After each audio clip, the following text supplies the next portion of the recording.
Tu as sûrement entendu cette idée 1000 fois. L'Afrique est pauvre. Elle dépend de l'aide internationale et elle n'a pas les moyens de se développer seule. Mais si on regarde bien, ce n'est pas vrai. L'Afrique est l'un des continents les plus riches du monde. Elle a de l'or, du pétrole, du cobalt, du cuivre, du gaz, j'en passe. Et surtout, elle a des gens, beaucoup de gens, des jeunes, de l'énergie, du potentiel. Alors pourquoi, malgré tout ça, elle reste en retard sur le plan économique? Parce que ce n'est pas un problème d'argent, c'est un problème de leadership. L'Afrique est riche, mais mal gérée. L'Afrique abrite plus de 30% des ressources minérales mondiales, selon les données de la Banque mondiale et de l'Union africaine. Le continent produit plus de pétrole que les États-Unis. Il détient plus de diamants que tous les autres pays réunis. Mais qui profite vraiment de ces richesses? Pas nous, pas encore. On exporte nos matières premières brutes, on les vend au plus offrant, puis on importe les produits finis à prix d'or. Ce n'est pas faute de richesse, c'est faute de vision industrielle. Imagine qu'on te donne une épicerie pleine de nourriture, mais tu continues de mendier à côté. C'est ce qu'on fait aujourd'hui. Des milliards entrent chaque année dans notre pays via l'aide internationale, les investissements étrangers, les recettes fiscales. Mais beaucoup de cet argent disparaît dans les poches de quelques-uns ou dans les projets inutiles, mal pensés, souvent jamais suivis. La Banque mondiale estime que 15 à 20% de l'aide internationale en Afrique est perdue à cause de la mauvaise gouvernance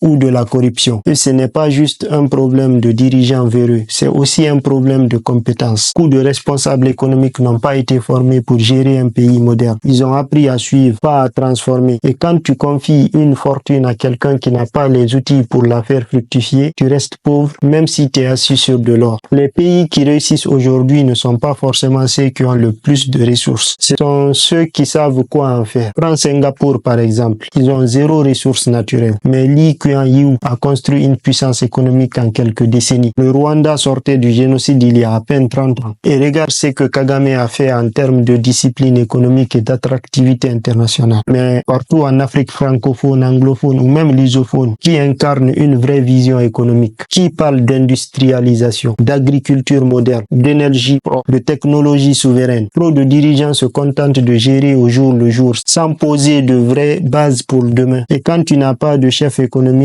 tu es condamné à mendier même quand tu es assis sur de l'or. Regarde la Corée du Sud par exemple. En 1960, c'était un pays ravagé par la guerre. Et il faut noter qu'ils avaient le même niveau de développement que le Ghana. Aujourd'hui, c'est une puissance industrielle. Comment ont-ils fait? Grâce à une direction claire. Exportation, éducation, innovation. Le Vietnam, ancien pays en guerre, est devenu une usine mondiale grâce à une politique économique cohérente. Le Brésil a su créer une puissance agricole forte en transformant ses terres en moteur d'exportation. Et nous, on continue de vendre notre or, notre cacao, notre café pour acheter des produits finis 3 fois plus chers. Ça, ce n'est pas un problème de budget, c'est un problème de stratégie.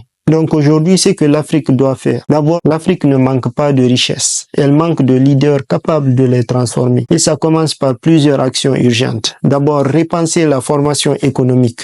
Il faut former des cadres, des entrepreneurs, des gestionnaires, pas juste des politiques. Pour construire une diplomatie économique forte. Alors, il faut arrêter de traiter avec les grandes puissances comme un client passif. Il faut penser comme un partenaire stratégique. Il faut investir dans l'industrie locale. Transformer nos matières premières en Afrique, créer des emplois, des exportations, des technologies locales, encadrer la diaspora comme acteur économique, à travers leurs connexions, leurs expériences, bâtir une économie forte. Et il faut réinventer l'école économique africaine. Il faut former des citoyens capables de comprendre les systèmes financiers, de créer des modèles durables, de défendre leur pays sur les marchés mondiaux. Car une nation prospère, ce n'est pas celle qui reçoit de l'argent, c'est celle qui sait en faire. L'Afrique ne manque pas d'argent. Elle manque de leaders capables de gérer cet argent.